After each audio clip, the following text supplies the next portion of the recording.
Hey folks, Steve here with a special Pax Romana video for you today. In this video, we're going to be doing the introduction for a new playthrough of Pax Romana with a different scenario than I did last time. So if you didn't watch the previous series, that was the Greco-Persian Wars scenario that was published in C3I magazine issue 20 that used special counters that had come with that magazine. I have the counters, I have the magazine, and I decided to play that for my first time playing Pax Romana. For better or for worse, I think I played the rules okay, and though I walked away from that scenario thinking that the scenario itself probably could use some polishing or refinement to make it a little bit more, I guess, balanced or a little bit more enjoyable. It was an interesting playthrough, and so I had the game set up for the most part, and while the table is quite messy from all the different counters in the game being moved around, I decided to go ahead and set up a version of the full 10 turn campaign game, the regular 10 turn campaign game, as opposed to the 10 turn Greco Persian War prequel thing that we tried before. So this is going to be, basically the regular game as we would understand it. Now, just to kind of show how all of this relates to one another in terms of the scenarios, this is going to be kind of weird to explain, but don't worry, it is relatively straightforward.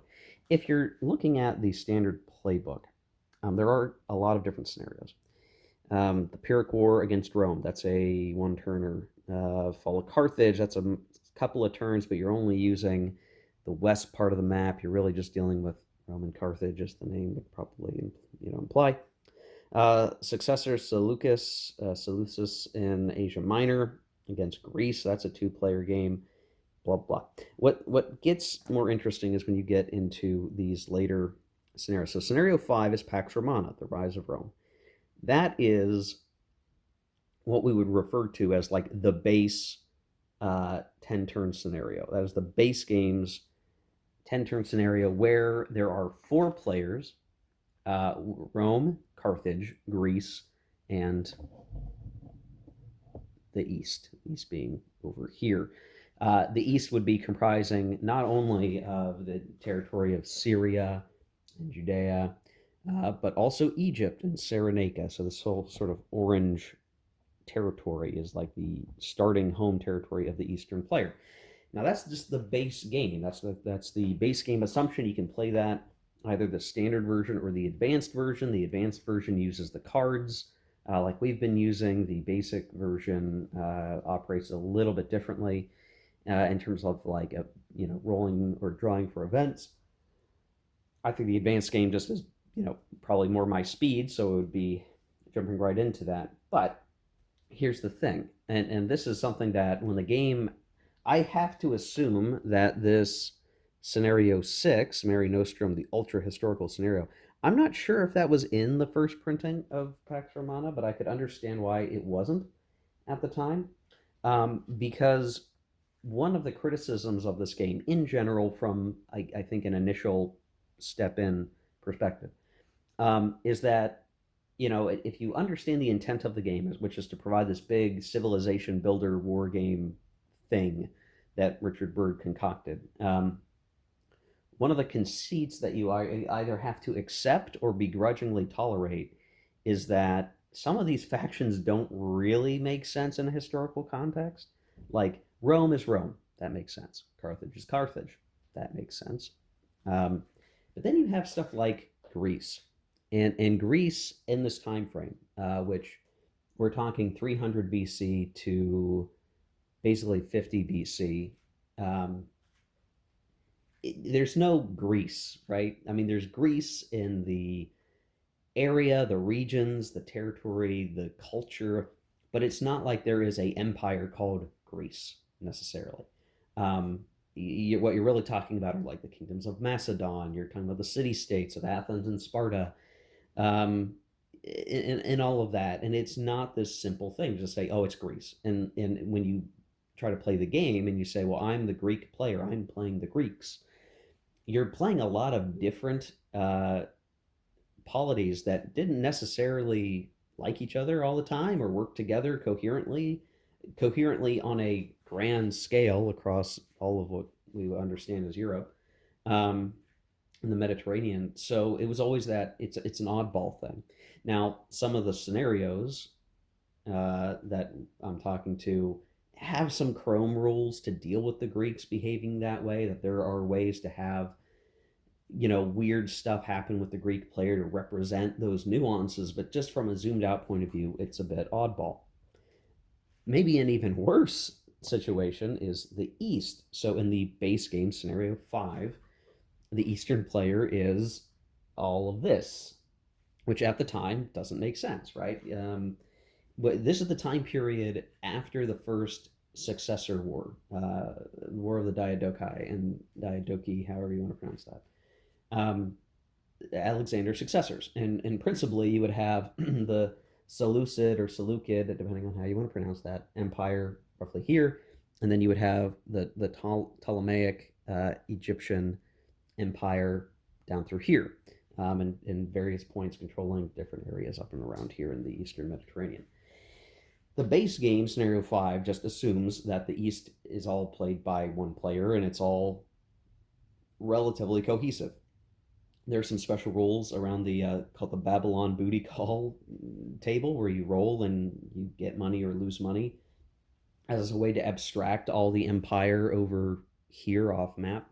But it didn't sit well with a lot of people that you had Egypt with whatever the East is, quote unquote.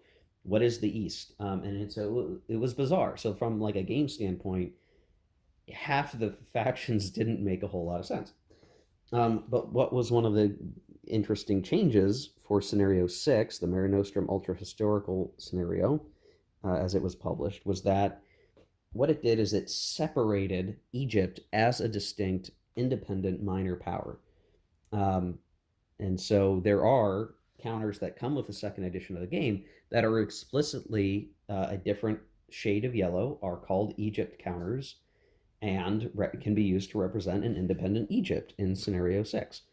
Now, there's obviously other oddball things to look at with that. So the East player is now more directly defined as the Seleucids, and you could sort of, have blurry vision and understand maybe that is ultimately later in the game you substitute for Parthia one way or another somehow or something like that. But that not terribly important. You can kind of just ignore some of that as the game goes on and not worry so much about it with the Parthians. But the ability for Egypt to be independent is interesting, right? It's better, right? It certainly makes the situation better. Um, and then as we look at the other scenarios that come with the second printing of the game, there's an early game scenario with some modifications. There's a really interesting Magna Graecia, Western Greek's Last Stand scenario, which is sort of another prequel campaign that's just like 1 or 2 turns long and basically covers the time period where like Rome still hasn't really taken control of Italy, and there's all kinds of kookiness going on there. Actually covers kind of the same time as a game called Sword of Rome, which is an interesting multiplayer CDG game from GMT. And then you have this Diadochi, however you want to pronounce it, Diadochi scenario that is mostly the Eastern Med, has some interesting rules. This was originally a C3I magazine, but the campaign I'm playing specifically, and you know by the title of the video, is Scenario 10, Chaos in the Aegean, Greece, and Turmoil. So to explain what this is, it is a modified version of Scenario 6, the Mare Nostrum Ultra Historical scenario. And in my opinion, it is, based on how it's set up, even more historical than the Ultra Historical scenario. What it does is it buffs the Egyptian independent power, gives them more starting units. It modifies the setup of various powers to a certain degree, but perhaps most importantly, it removes Greece as a player power. So this scenario is played in actuality as a 3-player game, which I'm sure has some impacts to player table politics and who's fighting who and why, where a 4-player game might be a little more square, right? where maybe two players align against the other two, and you kind of have a more equal balance. Three players can be a little weird, but to me, in terms of just playing this for like historical fun, I think I think it makes a lot more sense. And it's called the Chaos in the Aegean, Greece and Turmoil scenario because Greece is not a player power.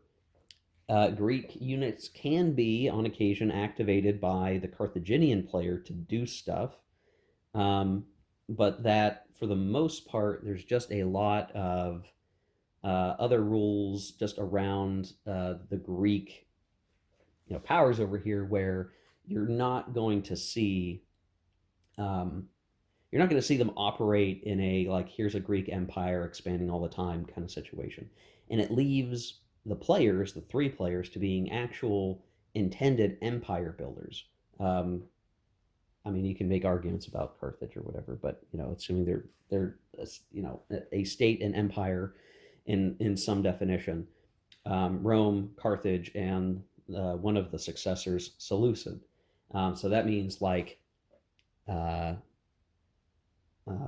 Lysimachus and Thrace, kind of like Macedon, all that kind of stuff gets blurred over here. You're not as directly worried about what's going on with Greece, other than if you're trying to get into there, you will occasionally find that the Greeks will venture out of Greece and cause problems for you as a player power.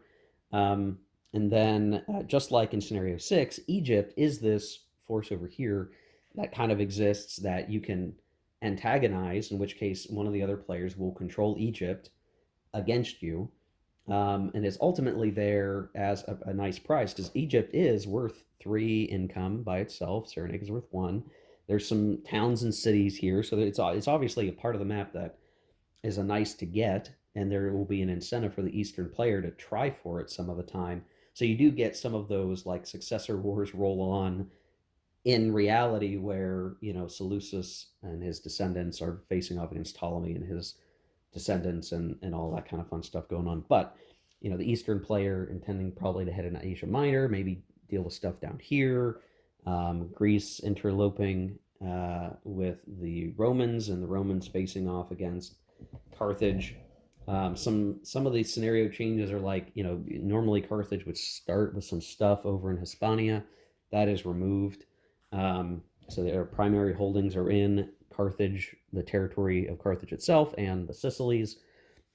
Um, so those are some of like the major changes from the other scenarios. So if you're at all familiar with the game or you played one of the scenario 5 or 6 scenarios, understanding that this one is very specifically tailored, I think, to somebody like me who wants it to be more historical and doesn't want to deal with weirdness where a player power is something anachronistic, where as much as possible within the framework of the game, we're at least trying to pursue a more historical representation, again, within reason, because this is a game and the game has to be abstract to certain things. But that's the scenario that we're playing. So let's talk a little bit more about just what is on the map here that is different from the last video series I covered, and just cool stuff to look at along the way here. Okay, I'm going to make a weird comparison, and I'm sure that this is going to be a good touch point for some people. Others will maybe scoff and, whatever. That this scenario is set up at 300 BC on turn one, and just what you see on the board here. And keep in mind, I've got like all the player chart stuff over on another table connected to this one and all that good stuff. And I've got tons of counters strewn about down here. If you just look at the map, try to pull the camera back a little bit. Like this is the ancient world, right? This is the ancient world. So much of what we would understand as Europe is not part of the Greek and Roman civilized world, right? How they saw the world, quote unquote barbarians, non-Greeks, non-Romans, out in the wilderness, what they perceived as the wilderness, and major powers that are just on the cusp of becoming something bigger, and really even smaller powers that would eventually get swallowed up. And what I really appreciate in general about all of this is, I'm going to put the camera a little bit closer. I will eventually put the camera up on the table like I did for my previous series, but we're not quite there yet. You have various tribes out here in these different regions, whether we're talking about Hispania, Germania, Gaul, Britannia,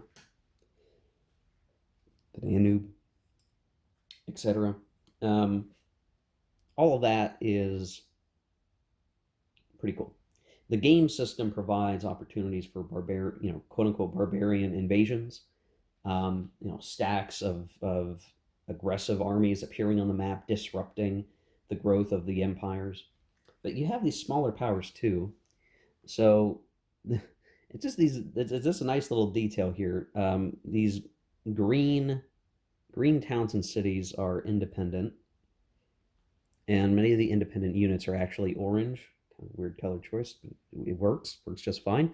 So there are the Mamertines here in northern Sicily. Try to zoom in, you'd see that a little bit better. You probably can't read that. I apologize. I'll just give up on that for now. But trust me, it says Mamertines. Syracuse, independent power, has a city, galley, units. To the east, we have Rhodes. We have Pergamum.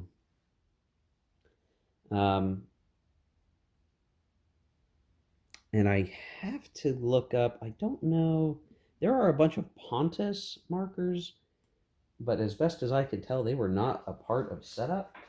And I don't know if that's just because like they will show up eventually or not. So I maybe didn't set them up and they should be set up. I'll have to look at that, but Pontus would be up here if we were going to use the Pontus units. There are several Pontus counters and a Pontus galley, so they may be simply they enter the game via card. I'm not 100% sure. And as we mentioned before, we have the mighty Ptolemaic Egyptians, a Greek successor state down there in Egypt, which is its own faction color. And what's really interesting about this is, I mentioned it before, I think this system provides a lot of capability to, you can throw some chrome in and do a lot of interesting things that simply modify the base systems. And the base systems work. Like they're not terribly complicated. They kind of make sense in what they're trying to portray, and you can just add little twists to them in the form of special rules that represent something that you're trying to represent. And when I look at this, has gotten brought up on forums, I think in the past. Said, well, could you make Pax Romana a 5-player game? Could you take that ultra historical scenario and make Egypt a player power? And said, no, you can't do that. It just they've got nowhere to go. I don't know if I totally agree with that. And I think in playing this kind of scenario, I'm not going to do this.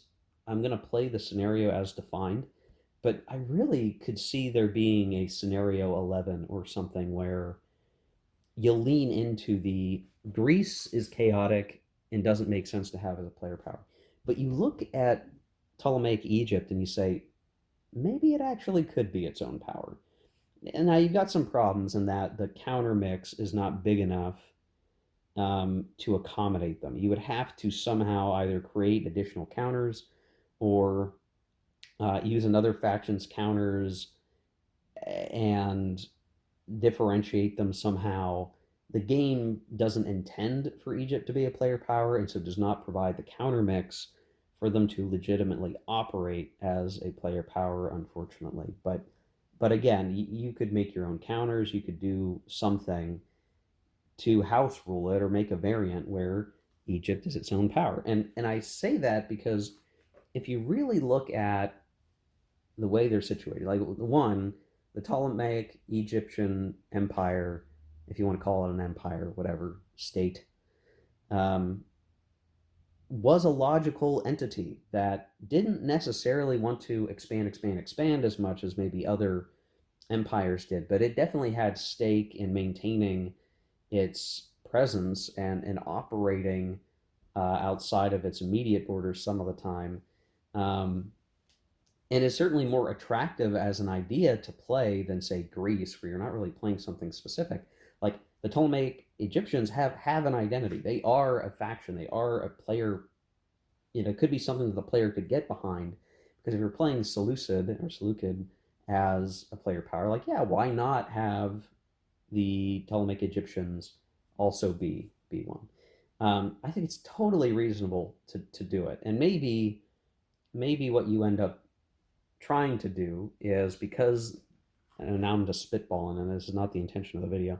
Maybe you use some of the excess Greek counters, because the Greeks, the non-player power Greeks on the map, won't be using them as much. They're still there, right? They're certainly still there, um, but you would uh, not be using all of them. You could certainly supplement the Egyptians with some blue units and figure out some mnemonic to keep track of them. The funny thing is, and we'll get into this when we play the scenario, like the Egyptians even have a couple of Egyptian activation markers that go in the cup. You really only need one or two more of these to be on the same standing as the actual player powers. So you could again substitute another counter for an Egyptian activation marker on the cup. Doesn't you figure it out, right? There's a lot of ways you could do it if you really wanted to make it work. And the thing about it is I think the Egyptians have just as many places to spread to as any other player power. It's just there's for sure going to be some immediate player friction, right? If you go west from Egypt, you run into Carthage. If you go north, you run into the Seleucid Empire. But you could try to make your way into the Mediterranean islands. You could be taking Cyprus. You could be taking Rhodes. You could be taking Crete. You could start pushing into Greece proper and taking some of the regions of Greece for yourself as the Egyptians. It just is up to the player to make some determinations, and it's not as though they are totally debilitated from doing so, because if you want to look at it from a, like, what are the player tasks that an Egyptian player might pursue to start with, well, you, for balance purposes, you may need to evaluate the starting units and stuff, but you could certainly focus in on creating new towns in all of these spots. Like, as is, there's just a city here in Alexandria and a town out here in Cyrenaica. You could easily be looking at building one, two, three, four more towns. Maybe you play defensively and just pretend to protect your frontier, and you turn those into cities. Like, you could very easily be competitive on the Civ scale. Maybe not the GOP scale, but certainly on the Civ scale, and use your town and city building to be an investment for the long game when you start to expand for GOP points. So I think there's definitely a play style that you could pursue here as the Egyptians. And what's really funny is, even in this scenario, they are competitive in terms of economy.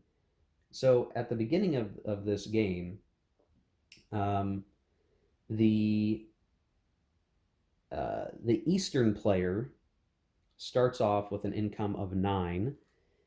This comes from their cities and towns and province control, right? An income of 9. That will change by the time you're done with the first turn, of course.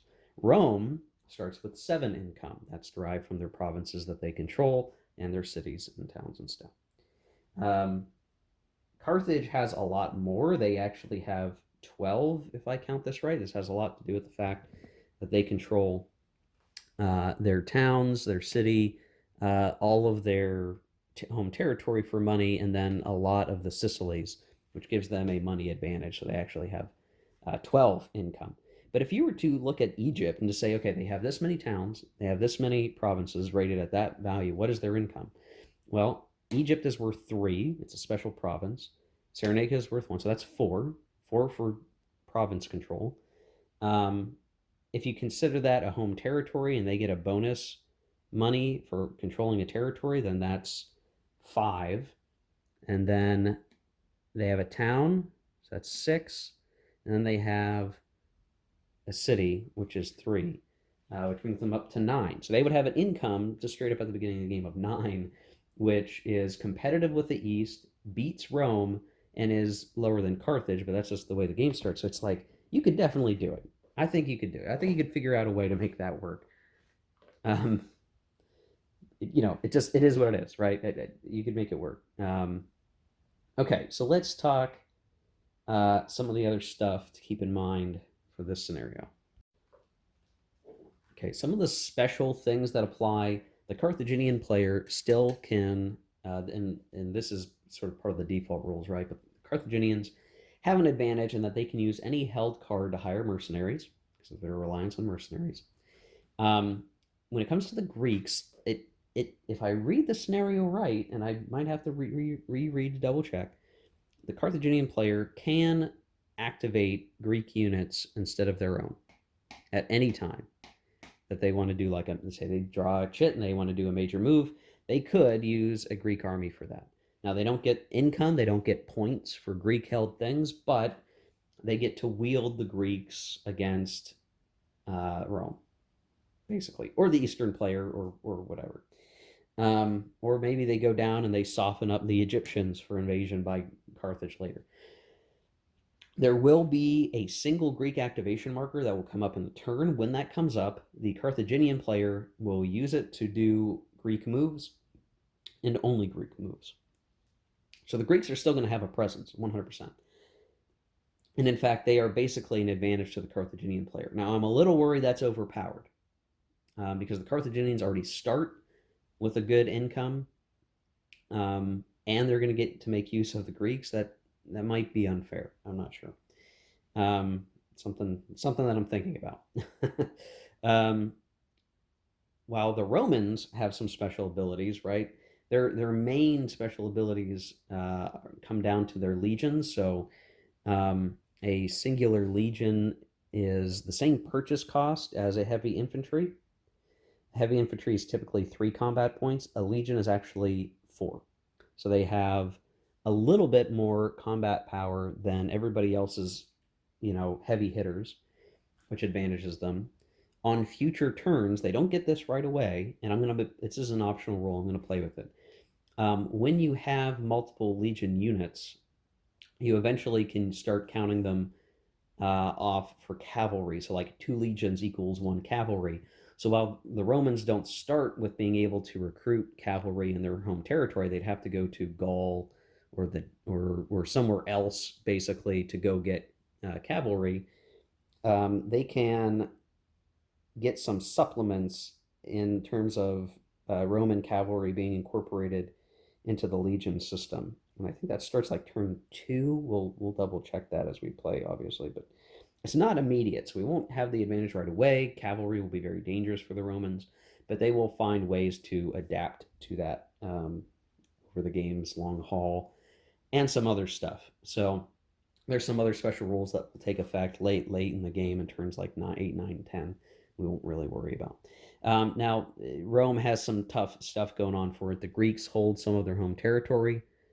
They have Carthage across the water to deal with, and they are a little vulnerable here. I mean, I think the Carthaginian player, for instance, might really want to strangle Rome in her crib and do whatever they can to shut them down, and it's actually quite possible for them to do that.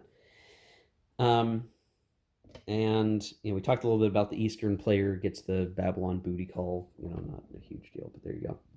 So, a lot to consider there. Now, the scenario that we're playing includes a lot of special rules. Some Chrome. So there's all the stuff about controlling the Ptolemaic kingdom, the Egyptians. If someone attacks, other events that might cause the Egyptians to be aggressive, and how that works. There are card changes. So different types of cards that may get drawn from the deck are going to have different purposes. This is listed in the scenario information. Let's see if we can get that. There we go. So like some cards become light Greek invasion, some become heavy Greek invasion. Bunch of stuff there.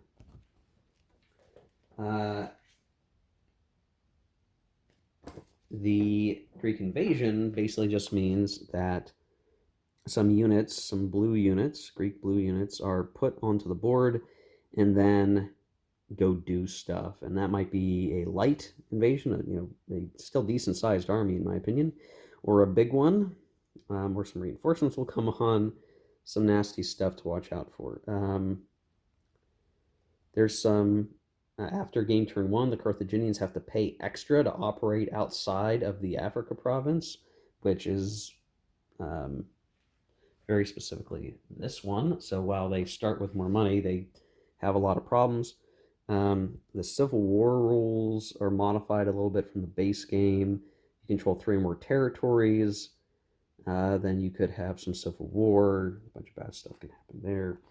Um, Income loss from corruption. If you make too much money, then you lose a little bit of money. It just means you can't run away with too much cash. And this is actually one of those things that, like, this would have been very useful probably in the Greco-Persian War scenario. So you could, this scenario might have been created after the Greco-Persian War scenario. So there's probably some design improvements that have come up that would have worked if you try to retrofit them back.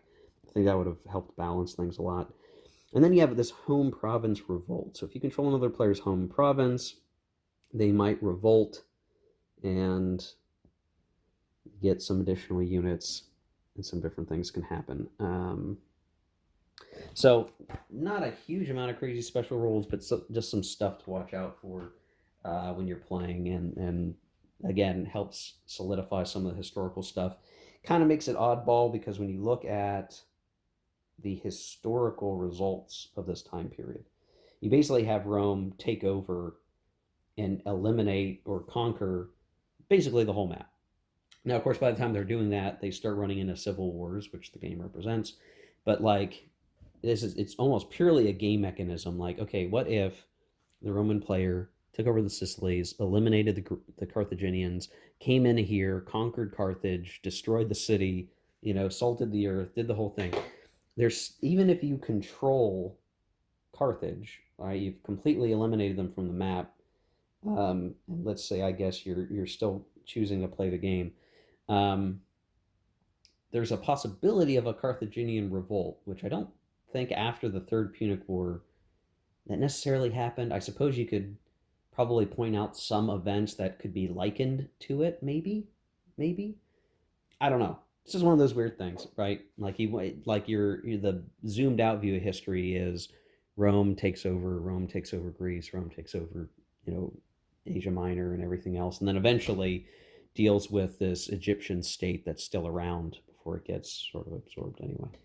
Um, so some weird stuff here. So it just means that somebody's gonna maybe have decided to conquer someone's home area, and there's a chance they can bounce back, but we'll see.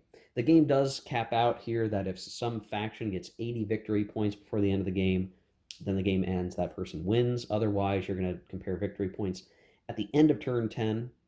Now, one really big difference from the last scenario that we played is that this being a 3-player scenario rather than just a 2-player, and again, not a 4-player because we're playing scenario 10, means that in the 2 categories of victory points, GOP and Civ, CVP or whatever you want to call it, that it might not always be the same faction who's getting one category or another. It could be that on one turn, somebody's getting Civ points but not getting GOP points, or vice versa, or some intermixed where in the last game it just was, hey, if you didn't win either category, your opponent's just getting a ton of victory points.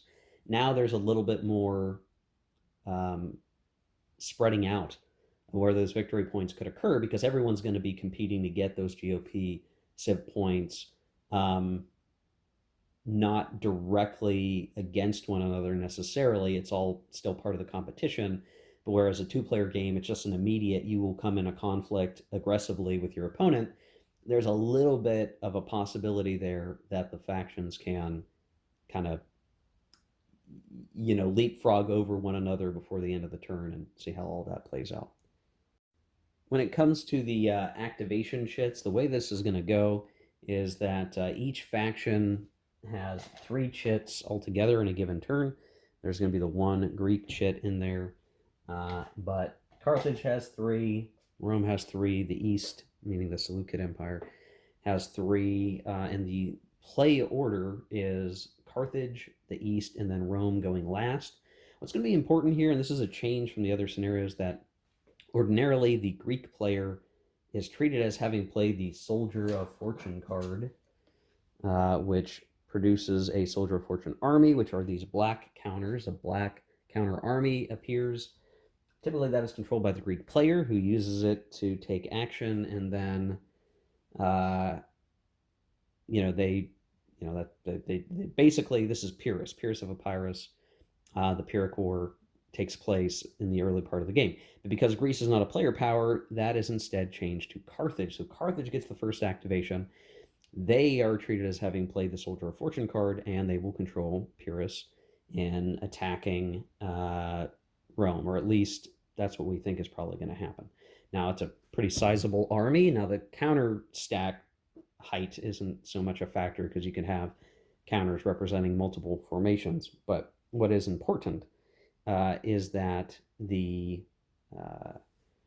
is still a potent army. The leader is quite good, and he is probably going to kick Rome in the shins pretty damn hard, I would have to suspect. So we'll have to see how that plays out. The other thing that is important that didn't matter as much before is that we are playing with the objective markers. Now, this is a baggie with a few other markers in it, but you see these lettered chits. These are basically objectives that you can purchase. You can spend talents to purchase a objective marker, and these are secret. You don't necessarily know what objective marker you're supposed to get. So they're sort of face down. You purchase one, you look at it, and then you look up in the book what it equates to. And it might be control Hispania, it might be control Sicilies, it might be something along those lines. And you as the player are basically incentivized to go get that. And if you're able to achieve it, you can basically reveal the objective marker, and you will get sometimes victory points, but more often GOP points to modify your GOP score at the end of a turn for scoring victory points. Now, stuff like Hispania might be worth, let's say, 4 GOP points, but if you're closer to Hispania, thus it's easier to go get that one, you would get less points. Or maybe I'm thinking of it's like 4 if you're Carthage, 4 if you're Rome, but if you're the Eastern player and you get Hispania, which is way across the map, you get 8 GOP points because it's that much harder for you to get.